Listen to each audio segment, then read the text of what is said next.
Seany J and I are back from vacation. Coming up on this edition of the Die Hard Den podcast, we look at the Lions at the halfway point of the season. Seany J does an outstanding profile on a Lions legend, and Nayendo covers two roles this week. All this and more coming up on this edition of the Die Hard Den podcast. Watch out. Here comes that roar.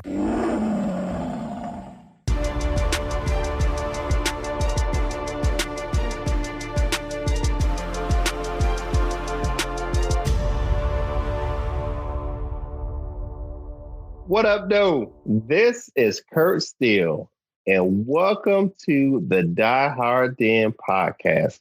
And as always, I'm with my man, Seany J. What's happening, Kurt? Been a while, but we got to get back into it. Yes, fans, we have been on hiatus. We've had some family vacations between Sean and myself, and I have to give it up. I was sick last week. I couldn't record. My voice was not cooperating. So sorry about that. But fans, we are back this week. And I am so glad to be back here with you on the Die Hard Den podcast.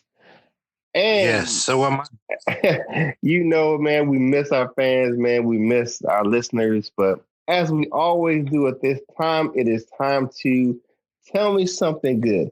All right. Now, the first thing for Tell Me Something Good this week is our man, number 9, Matthew Stafford. You know he was injured. Last week, his 136 consecutive start streak came to an end on Sunday. However, to tell me something good about that is that he said he's not done for the season. He said he's going to continue to rehab and return to the lineup once he gets healthy. So, big shout out to Stafford. He's a tough guy. They said that fractures in his back were just too bad for him to play. What do you got about that, my man? Yeah, you know, I love Stafford. I protect them. If Lions fans don't appreciate what they have, they'll appreciate when he's gone. He's a tough guy. You know, he played 136 straight games. I was hoping he'd be like our Brett Favre. He was in many respects. All good things must come to the end. But like I said, he's not going to shut it down. He wants to play. He wants to come back and play, regardless of the Lions are out the playoff hunt or not. He wants to stay in Detroit. I mean, if Detroit fans truly don't understand or appreciate what they have in this man, the best quarterback we ever had, yes, better than Bobby Lane and any other quarterback you name. Lions fans just don't truly appreciate what they have. He's tough. He's committed. He's dedicated. He's loyal. I mean, these are all things that Lions fans said they want a quarterback, but still got so many people saying, Trey Stafford, he's a bum. We'll never go anywhere with him. Well, you want to start over a young quarterback who may or may not be good or as tough or as resilient as Stafford's been over the years. I hope he can still be our Brett Favre. Let's start another streak with 136 games. Let him be our Tom Brady, our Drew Brees, our Phillip Rivers, our Lion for life. All right. And the next Tell Me Something Good I have is I want to give a big shout out to the Lions. Now, this story is personal for me because I am a veteran myself. The Lions hosted military families at Ford Field on Monday evening. They had activities, games. They signed some things for those military families. Big shout out to the Lions supporting the military families. You know, this week was the Salute to Service game. Of course, being on the Veterans Day weekend, and most teams will have at least one Salute to Service game in their stadium this month. And I am a veteran. Like I said, I served 26 years in the Army. So happy Veterans Day to all those who served listening to this podcast. And again, big shout out to the Lions who hosted military families for Veterans Day on Monday. Yes, you know, the Lions, they may not be doing as well as we want them to do on the field, win as many games, but a lot of guys have good hearts. They help the people, they help the community, they help the veterans, they help the homeless with meals, help high school students. And, you know, so, yeah, we want them to win on the field. Yes, definitely. But, hey, give them credit. They're not the selfish, spoiled, rich, entitled athletes we think they are. So shout out to the Lions, like you said. Right. Now, with that being said, it is time to move on. Now it's time to go on the ball. Now, this week, we're going to do a recap of the Lions' first part of the season. Right now, the Lions offense ranks fourth in the league in passing at 291 yards per game. And the Lions rank 20th in rushing yards, gaining 96.2 yards per game. And for their takeaways, they're at 0 for plus minus because they have 12 giveaways and 12 takeaways. So our giveaways are 6 interceptions and 6 fumbles. What do you think about the Lions offense in the first part of the season, my man? The strength of the offense still remains Stafford in the pass game with our wide receivers. Cal almost called Kenny Galladay and Marvin Jones are quietly having great seasons, especially Jones. Yeah, I mean, It's a big contract here from he wants another contract. I think the Lions should give him one because he's making some big 50-50 catches and he still has good speed and good hands. He's making the tough catches. This might be a contract here, so he wants to earn that contract. Give it to him. You don't have to be a 10-year contract, maybe a 2 or 3 year contract with option. But I hope they do re-sign him. And Kenny Galladay, like I said, he's becoming our baby Calvin, baby Herman Moore. I like Galloway. Danny Amendola, when he made that signing this last spring, I kind of Amendola, but he still got speed and quickness and good hands. He's like Stafford's new version of Golden Tate. And speaking of Staff, Iron Man streak ended 136 games. I told you. I didn't want to see him get hit. He got hit. He got hurt in the Oakland game and the guy who hit him got at least, he received a big 23,000 fine. Should have been more, but I told people I don't want to see Stafford get hit or touched. I want the offensive line to protect him like Tom Brady gets protected in New England. Rarely gets touched. Stafford, I love the guy. Like I said, he still wants to come back. This injury is not career threatening or won't even own in this season. Dr. David Chow, you heard of him, right? He's pretty good with analysis. He looked at what happened to Stafford. He knows Stafford and the nature of the injury. He thinks Stafford can be back within 2 to 3 weeks. So he might miss a month in November, or he may be back in time for the Thanksgiving game. So Stafford's a tough guy. He wants to play regardless of the Lions are in the hunt or not. I love Stafford. I mean, the best quarterback the Lions ever had. Lions fans better recognize because just like when Barry left, when Calvin left, then we feel stupid, So but the running backs, keep telling people I want a running back. The Lions have been hit hard with injuries at the running back position. Kerryon got hurt again. His Ray Carson got hurt. Ty Johnson has suffered a concussion. He may be out. So they get hit hard at the running back position. I want a running back in the first round next year. We can go defense off free agency and picks 2 through 7. We can take defensive players. But with our first round pick, I want a running back. Okay. I will say this. I'm disappointed in the Lions offense as far as the running attack. Under the new offensive coordinator, Darren Bevel, it was supposed to be a strength coming into the season. They're still ranked better than they have been in most years at 20th, but still, we're still less than 100 yards per game. I know that it's not Bevel's fault with the injuries to Kerryon Johnson and now Ty Johnson and Trey Carson. But this was supposed to be the year where we had a balanced attack. And it's not just the offense's part because of the fact that, the offense's fault because of the fact that our defense is not holding up the end of the bargain. But we'll get to that in a minute. But Matthew Stafford and the offense and now Jeff Driscoll has to pass the ball more often because of the fact we're in these shootouts where there's a whole bunch of points scored and you have to throw the ball to win the game because of the fact we're having to revert back to the old uses of Stafford because of the fact it's such a high scoring affair on both sides of the ball. I don't like the fact that we have to use Stafford so much in the passing game. I would like it to be more balanced as far as the production because we're running the ball often, but the production's not there like I would like it to be. And hence we need a running back. We need to take a running back. I got you. I hear you. Now, Kenny Galladay and Marvin Jones are tops in the league, up in those top tier as far as receiving touchdowns. They're doing very well in the passing game. Marvin Jones is making some great catches. Kenny Galladay, he kind of disappointed me with some drops in the last game. Now, I know there were some tough catches. I know he's not used to Jeff Driscoll throwing him the ball.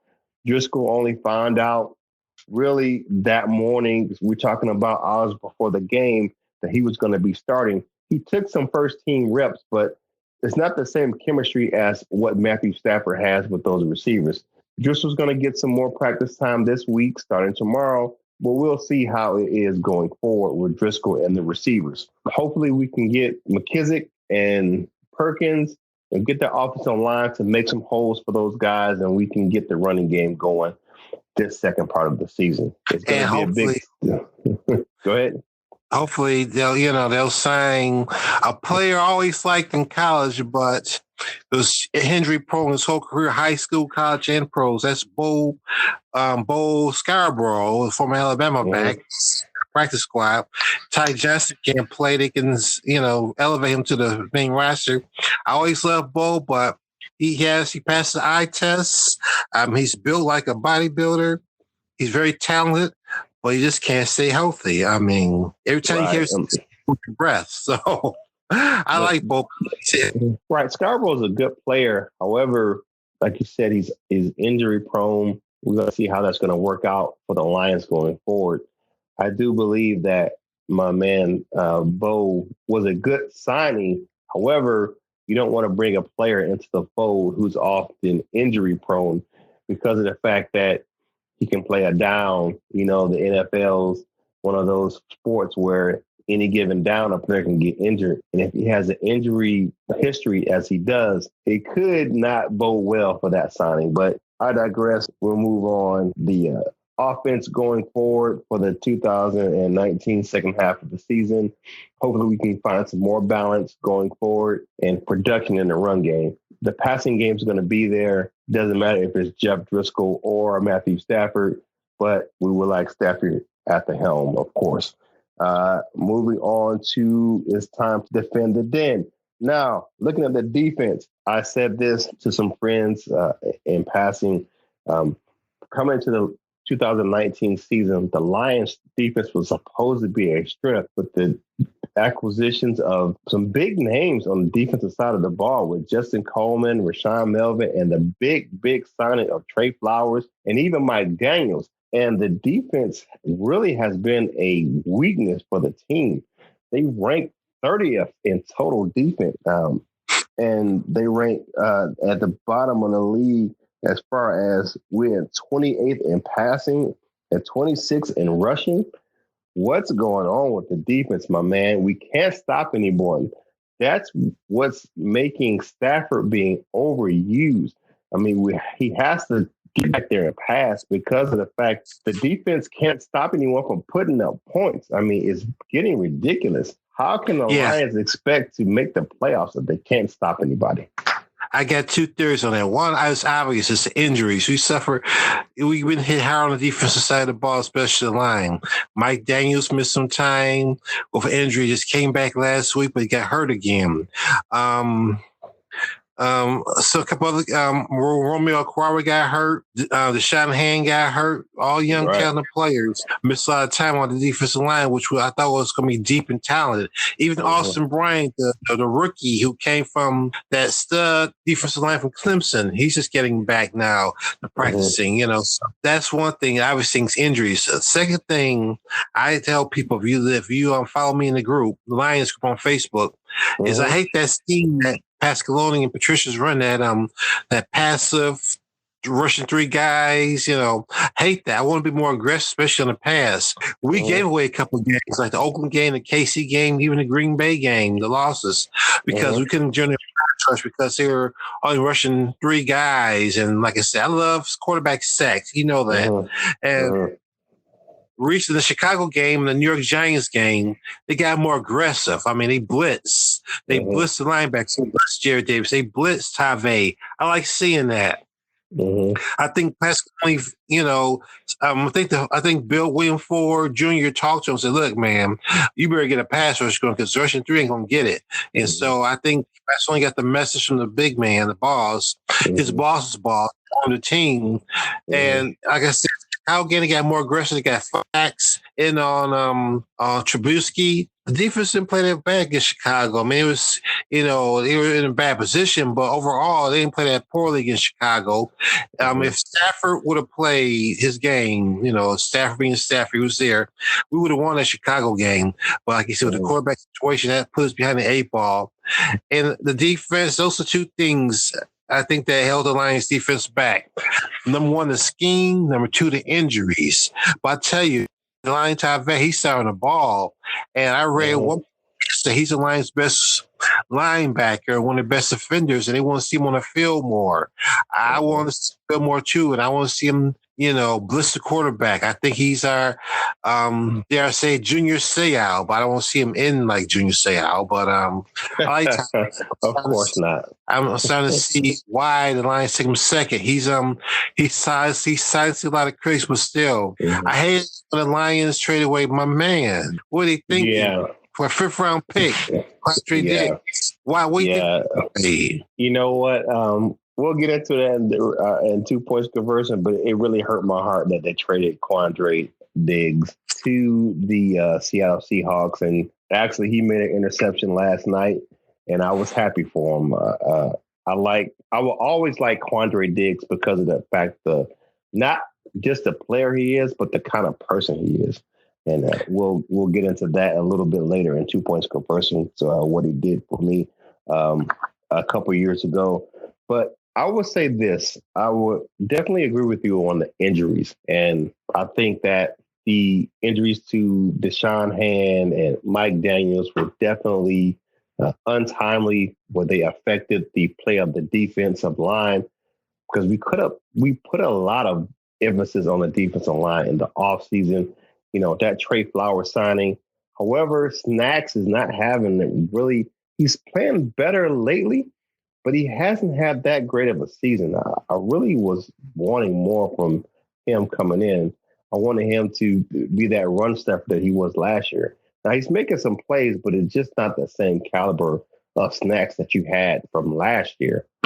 Now, the defensive secondary, our secondary plays up and down. Sometimes Justin Coleman and those guys can stop and shut people down.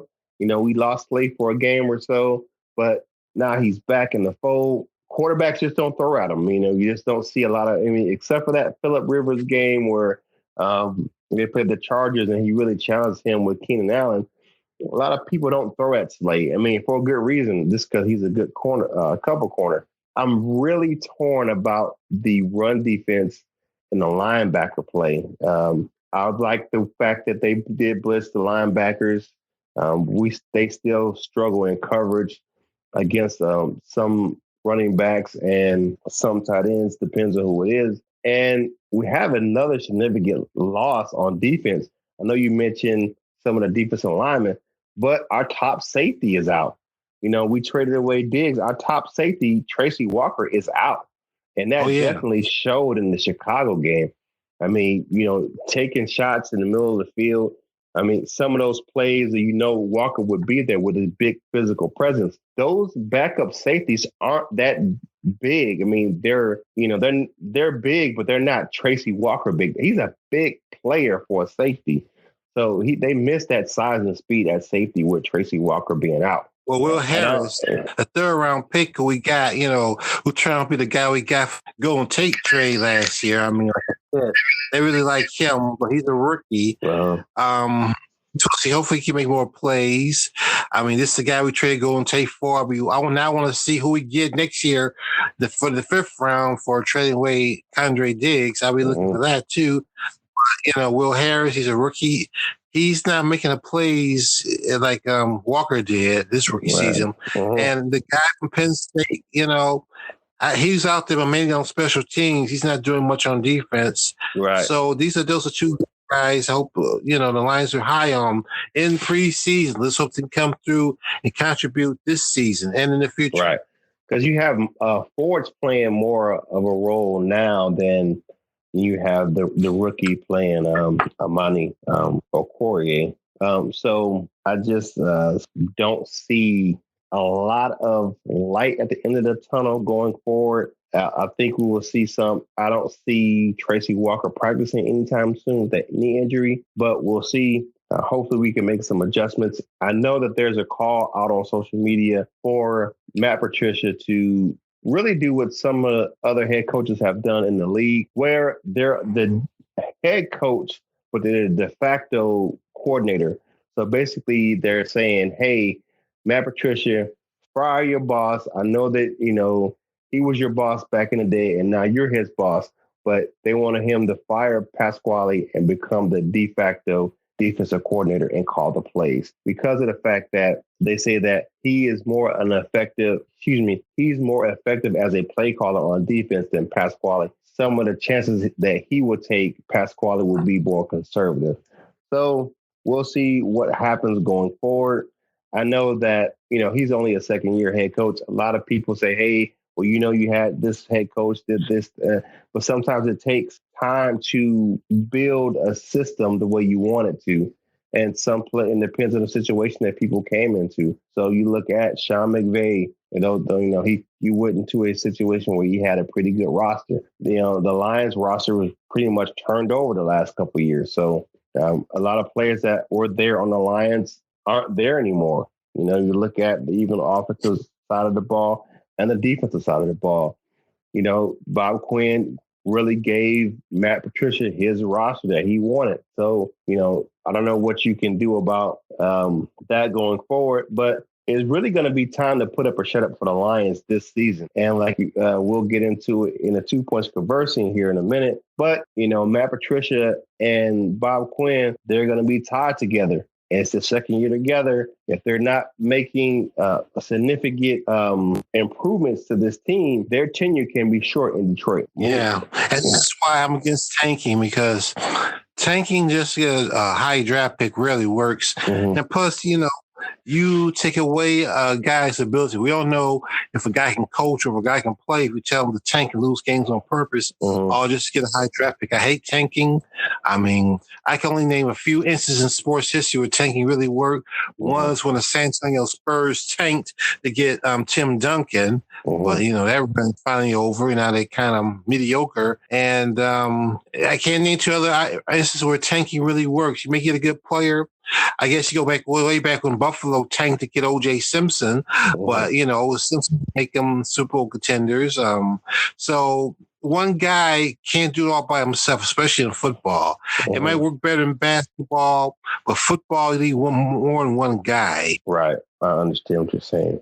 Now it is time for 2 points conversing. Now let's get into this Quandre Diggs trade. My man, Quandre Diggs, traded to Seattle for a 5th round draft pick. I know a lot of fans didn't like it. It was definitely a move by Bob Quinn where it was questioned around the league, not just in Detroit. And I know Quandre spoke up here recently saying that it was about the locker room presence. I was surprised by the move. He was voted a team captain this year, and all of a sudden he's in Seattle playing on Monday Night Football, making an interception. And I'm like, why did we trade this? And as soon as we traded him, guess what happened? Tracy Walker got hurt. I'm like, what is going on? But however, a few years ago, I sent Quandre Diggs a plush football. Now, I said earlier that I was served in the military. Now, this football traveled with me to Afghanistan, to Korea, and back, and it followed me around. I carried it everywhere as far as where I had my desk. No matter if it was overseas or not, I kept that football on my desk everywhere I went. And I mailed it to Quandre and asked him for an autograph. It was just, a chance, whim where, I sent it to this, Lions player. He was pretty much new to the team. And not only did he sign it, he got Darius Slay, Grover Quinn, and Nevin Lawson to sign it as well. So that's pretty much the Lions starting secondary for that year. Signed the ball except for the other safety. And it was awesome. I mean, took the time out of his day, not only to sign it, but he got his other teammates to sign it. And they sent me a Lions media guy for that season as well. So he will always have a special place in my heart as a Lions fan. I just don't understand the move. A 5th round draft pick, this guy's a hard-hitting safety. Some people were trying to say that production was down. I'm really not buying that. I mean, Quandre his role was a little bit different for the fact that really he moved kind of the free safety, and Tracy Walker kind of moved to that strong safety position where I just didn't get it. What are your thoughts on that Quandre Diggs trade, my man? I still think it's very stupid. I mean, this is worse than the Golden Tate trade a year ago. I mean, at least Quandre is still a young player, only 26 years old. I mean, making plays. I really like him. I see he's our Troy Polamalu. You know, I love Diggs. I mean, he said he did Monday night for the Seahawks, and of course we hear about it, you know, in the group and all over social. I don't know what Quinn's plan is. Why he do it? You know, Quandre, like I say, came out in an interview saying and that he thinks that he's too outspoken for the Lions. They want to control the locker room. You know, he's making plays. You know, you want leaders. That's what leaders do. I mean, they are outspoken. I mean, you want to take, you know, police the locker room, keep guys in line. You know, that's what a leader does. I don't know what Quinn and Patricia are doing. I mean, I didn't like the Golden Tate last year. I hate this trade even more. I mean, a 5th round pick, like I said, I'm going to watch very closely who they get in the 5th round. Like I said, they got the 3rd round pick trying to be Will Harris. The jury's still out. But I hope that Quinn knows what he's doing. I mean, like I said, should they be fired if the Lions, you know, finish with 10, 11 losses this season? Yeah, that's going to be a thing where, you know, the GM got the coach he wanted, and this is his guy, and they're going to be tied together for their tenure. And now the coach has the players he wants, and it's still not making a difference. The Lions are in a worse position right now than they were in last year at 3-5-1 in 9 games into the season. They're going to have to win out and have to have some help to get into the postseason. I mean, and their games aren't going to get any easier because you have 3 more division games with the Bears, Vikings, and the Packers, and then you have the Cowboys are coming into town this weekend. That powerful running attack with Zeke Elliott, and the Cowboys have a top 5 passing attack. How is Jeff Driscoll going to do? The Cowboys defense isn't that great as far as their secondary. So, you know, they have one good corner and the rest of those guys are pretty much trash. So you can throw the ball around the field on the Cowboys. Is Jeff Driscoll up to the task of having a shootout with the Cowboys? I mean, we'll see. But I didn't like the personnel moves. And like I said a few seconds ago, as soon as that trade happened, Tracy Walker goes down the next game. So your continuity in your secondary is compromised because of the fact that you have a guy in CJ Moore and Will Harris. Those are, you know, young guys, you know, and they're used to playing in the special teams. They're not used to starting. Now, people will say it's the pros and, you know, and it should be plug and play. Plug and play doesn't really work in the NFL as pros. You have starters for a reason because those guys are the caliber players that you want starting on your defense. It's rarely that you find a backup player that's almost as good as your starter. It just doesn't happen that way. You know what I'm saying? So you're not going to have a guy that's coming off the bench that's just as good as your starting player. Is there any position? You know what I'm saying? So I just don't get it. Let's talk about some injuries. Man, Tracy Walker's down. Deshaun Hand came back with the elbow and was balling and hurt his ankle. Like, what's going on? You know, you had Mike Daniels with the foot, and now he's back out again. You had Graham Glasgow go out with the back injury. And now you have Stafford on that play with the Raiders. He's out with a back injury. I'm just saying, man, it's a mash unit in the Lions locker room. I mean, the medical and training staff is really overworked right now, trying to get some players healthy enough to play the Cowboys on Sunday. I just didn't see this happening coming into the season. What do you think, my man, about the injury bug? Like I said, they've been hurt hard. They've been hit hard everywhere, especially at running back and defensive line. And their Iron Man, Matthew Stafford, is proved to be mortal. Does this have to do with the strength and conditioning program? I mean, man, I know you're gonna get hurt regardless, but like, Bill Belichick, the Patriot way, he believes in a strong strength and conditioning off-season program, keep his guys healthy and ready for the season. You think that may be part of the problem, the strength and conditioning program for the Lions? I know they got one, but is it working? They brought the guy from the Patriots. I mean, the guys worked with Patricia and Quinn before. I mean, we talked about this many times, but right. Strength and conditioning. Strength and conditioning. I mean, it's the same for players throughout the league. They get the same amount of strength and conditioning in the offseason as everyone else.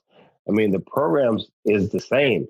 And now I will say this: it's on the individual player, especially now in the offseason, to make sure your body's ready for the season. With Kerryon, I did see videos of him working out down at Auburn with some of his past teammates and some of the current players on the team. I mean, but injuries going to happen. I mean, fluke things happen to players where, a knee is twisted, an ankle is twisted, something happens, concussions happen. And just, there's Murphy's Law. I mean, things are going to happen. However, it's how you have a contingency for your team going forward. Can you have players that, if they're not as talented, they work hard, they can be in the right place at the right time, and that's always the biggest thing, is to make sure you have the right depth. And right now, I just don't see that depth on the Lions. I just don't see it.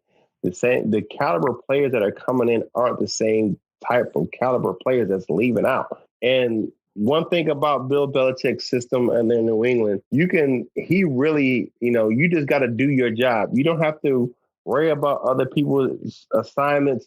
You just worry about what your primary goal is, and you play the scheme, especially on defense, the way it's supposed to be played. And he has success doing it.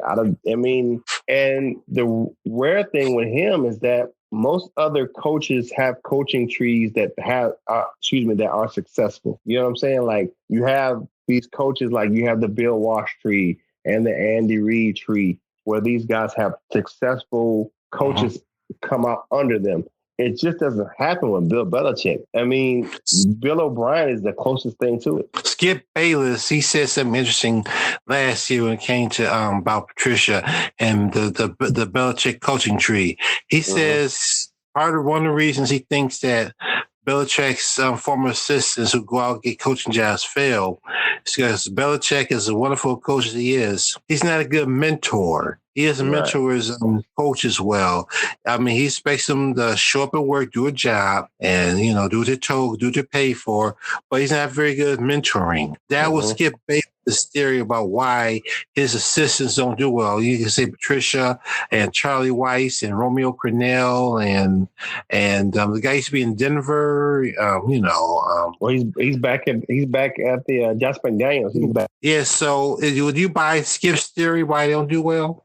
I mean, it could be that could be very well the case. The only one I see with any type of sustained success right now is O'Brien down in Houston. I can kind of see where he's making a good point. That could very well be the case, that he's not a good mentor. I just love him, but look at Brian Flores down in Miami. I mean, just the hand he was dealt, and now he's trying to turn the roster over. I mean, they had a fire sale for the Dolphins, and it's going to be so hard for him to rebuild that team in the way that he wants to going forward. I don't know if it's the situation that his former coaches go into, but they don't have a lot of success. I mean, Skip may have a point. All right, my man, that's 2 points conversing this week. All right, Lions fans, this week the Lions will be facing the Dallas Cowboys. What you got, my man, Seany J, on your prediction for that game? Well, I'll be going. I have tickets for that game. I will be there cheering on our Lions of victory. It won't be easy, but we see the Cowboys, they're not as tough as people think. They're more bluster. They're more, the name brand, sure, Dallas Cowboys, but they can be beat. I think the Lions will beat them in a close game. I'm going 2024 Lions. 2024 Lions. 2024, yes. 2024. I hate to say it. I think that the Zeke Elliott the Lions will lose a squeaker. I think the Lions will lose this game 20-17. I just think that the Lions run defense will be too challenged by Zeke Elliott going into this game. So I think that is going to be a tough knockout game, and I think that the Lions will lose a squeaker to the Cowboys. Like I said, it'll be like about 2017 with that final score. And well, one thing, I'm not hoping that's the score. I want the Lions to win. I'm thinking with my head and not my heart, my man. I'll boo the heck out of Dak Prescott and make take Ezekiel Elliott off his game too. All right. And one thing before we get out of here, we would like to send condolences out to the Rodgers family. Former Lions receiver and Michigan State standout receiver Josh Rodgers died over the weekend at age 38. His life was really cut short. You know, he was very sick, had some illnesses. He became very frail. It's a sad story. He was never able to really catch on in the NFL. To me, I really think that it's kind of tough. Everyone doesn't have the right support system. What do you say about that, Seany J? You know, I'm a big Wolverines fan. Charles was almost a Wolverine. He never Sparty, but I still had high hopes for him for the Lions. I thought he could be our next Randy Moss. He was taken second overall. Injuries, you know, really derailed him. Then the first broken collarbone his rookie season. And when him and Dre Bly was, you know, fooling around practice, and bam, he got hurt. He came back the first game next season in Chicago, broke his collarbone again. He was never the same after that. And he started taking painkillers and marijuana and smoking weed, trying to ease the pain. He lost some speed. He kind of got out of shape. He fell in favor of Lions coaches and management. They tried to get, once again, you know, they're good at wanting to take money back from players. They try to get some money back from Charles. He had a hard life. He had it made. He had a career. He could have had a career. He could have been the next great receiver, but things out of control, like injuries, wrecked his career. And, I wish him well, his family well, that is. I hope he's rested in peace. He went away too early at the age of 38, too young, died too young. But, I wish his family well. He had 8 kids, Yeah. I think sometimes, people get put in situations where they have everything, but then they have really the people who can kind of bring them down. And I'm not saying that's the case, but you look at Charles Rodgers. He's a Michigan native. Went to Michigan State, and then you don't have like LeBron James is rare that he has a support system, because a lot of people who play where they're from, some of them don't have successful careers because they don't have a good support system. They have the same people that they grew up with, want them to do the same thing with them. They don't want them to succeed. And sometimes you have people who don't have your best interests at heart. You think that they're your friends, but they're not. And I think that with some of that drug uses and partying for Charles Rodgers, I think some of that came into play with him. But I wish his family all the best. Godspeed. Please, Mr. Rodgers, rest in peace. And we send out the heartfelt condolences to the Rodgers family from here at the Die Hard Den podcast. So when we come back for the break, we're going to have a Lions All Pride profile on an outstanding Lions legend.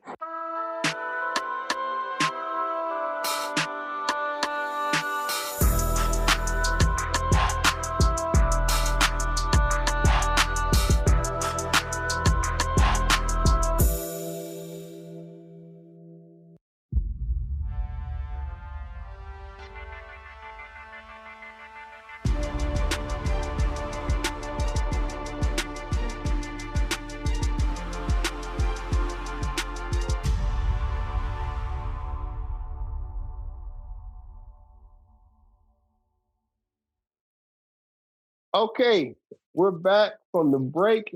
My man, Seany J, it is time for your Our Pride profile. Who you got this week? This week, I like to profile one of the greatest quarterbacks next to, not named Matt Stafford. Before there was Matt Stafford Kitties, and during the glory years, the 1950s, one of the greatest quarterbacks in NFL history, at least toughest, one Mr. Bobby Lang. Bobby Lang was born in Dallas, outside Dallas, Texas, on December 19, 1926. He was an All-American quarterback at the University of Texas, and he was in the 4-1 draft pick of the Chicago Bears in 1948.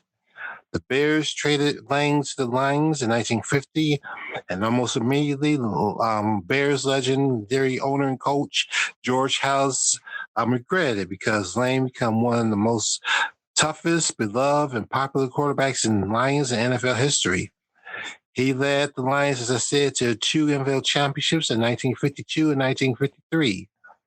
He held all the Lions passing records for nearly 50, 60 years until Matthew Stafford came along and broke them all. Lang didn't lead the Lions to the 3rd championship in their subsequent last championship in 1957 as he suffered a broken leg and before the end of the regular season. And that legend Tobin wrote, he came and led the Lions to the final championship.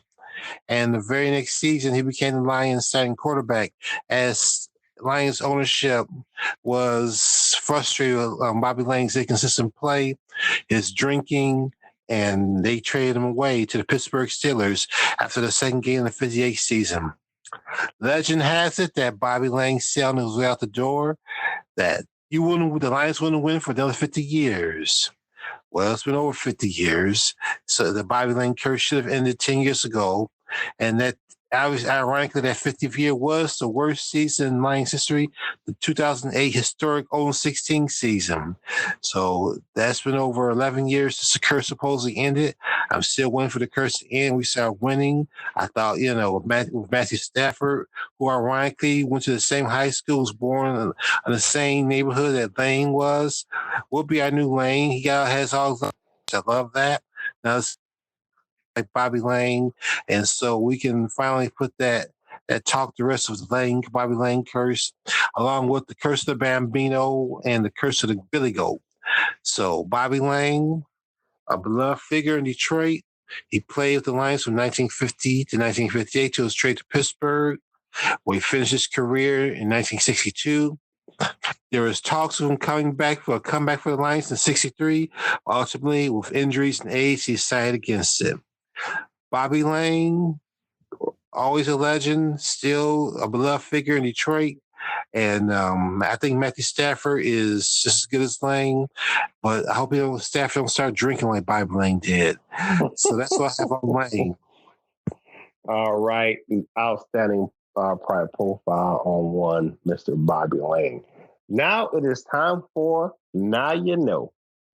Now You Know is brought to you by Foster Camera Solutions. For your home or business security needs, call Dan at Foster Camera Solutions for a free estimate at 248-672-8640. With no monthly fees and self-monitoring from your smartphone, computer, or tablet, let Foster Camera Solutions design a security camera system that fits your needs. You can also visit their Facebook page for more information at facebook.com/Foster Camera Solutions. Remember, Foster Camera Solutions when securing your home or business. What up, though? This is Kurt Steele, and welcome to this week's edition of Now You Know. I know we've been on hiatus for a few weeks, some family vacations for both me and Sean, personal illness for myself, so I couldn't record. So let's hop to it. We got 2 rules we're going to tackle this week. We're going to tackle illegal hands to the face. This is a sore point for us Lions fans, being the fact it cost us the Monday night victory in Green Bay, and a crazy fair catch kick rule that was used by the Panthers when they played in London. So let's get into it. First of all, illegal hands to the face. Article 7 of the rule book states illegal hands to the face. It is a foul if a defensive player thrusts his hands or arms forward above the frame of an opponent to forcibly contact him on the neck, face, or head. Now, Lions fans, I know you already know this is not what happened in the game at Green Bay. Trey Flowers had his hands up on the shoulder pads area. The offensive lineman flailed his head back as if he was being touched in the neck area or face, and he sold it to the referees and got the illegal hands to the face call. Now, here's a note. In close line play, it is not a foul unless it is direct or forcible or prolonged. This rule still applies. He did not have it forcible or direct on his helmet, head, or neck at all during those plays. Now, we already know illegal hands to the face for the defense is a loss of 5 yards and an automatic first down. This is key because it really cost the Lions 2 drives in that game on 2 bad penalties. So NFL referees, if you're listening, please get this illegal hands to the face correct. Now, I have to give credit where credit is due. The Lions were subject to a politicking by the Packers offensive lineman. He went to the ref and said, hey, he's putting his hands in my face. And he went ahead and flailed about to make it look like a good old flop, like in basketball. And he got the call. So referees, make sure you're calling it right. I know you're human, but you got to get that right when it costs teams a win. Now, the fair catch kick rule. Now, first of all, let's get into what a fair catch is. A fair catch is a unhindered catch of an airborne scrimmage kick that has crossed the line of scrimmage or is an airborne free kick by a player of the receiving team who has given a valid fair catch signal. Now, this is Section 2, Article 1 of the NFL rulebook. Now, we already know a valid fair catch signal is when a member of the receiving team puts his hands over his head and waves it from one side to the other. So that's a valid fair catch signal. So now let's get into putting this ball into play after a fair catch.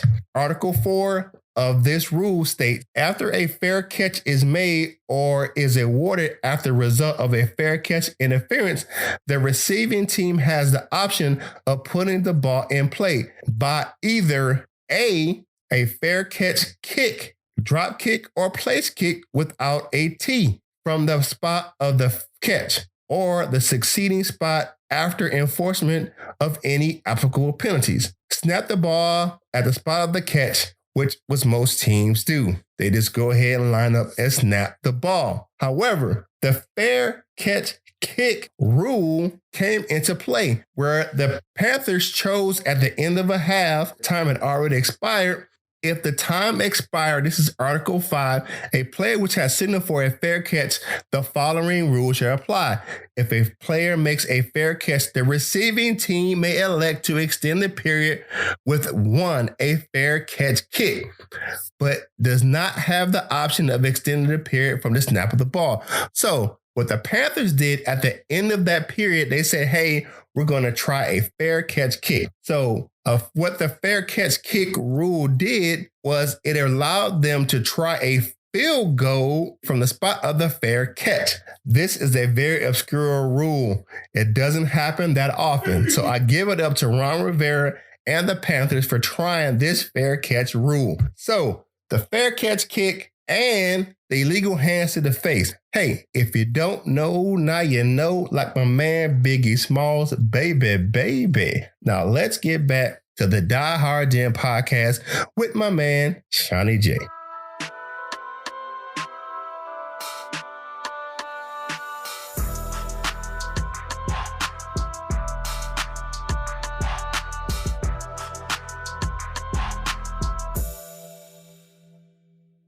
All right, we're back from Now You Know. Now it is time for us to get on out of here. Seany J, tell the people how they can find you on social media. Go to Facebook, look up Sean Jennings. I'll be happy to accept your friend requests. And also, if you want, I can add you to our Lions group, Detroit Lions Truest Fans, where I keep the Lions fans up to the speed on everything Lions news, as Curtis knows. So hit me up. All right. That's my man, Seany J. You can find me on Twitter and Instagram at Curtis Steele 14. That's CurtisSteele 14. You can also find the show on Twitter at Die Hard Den Pod C1 on Twitter. You can also email the show at dieharddenpodcast@gmail.com. Thank you for listening. We're so happy to be back here at the Die Hard Den podcast going forward. And as always, we will look forward to you reaching out to us, giving us your opinion, telling us what you think, what do you think we need to add to the show. And as always, for my man, Seany J, this is Kurt Steele, and we are out.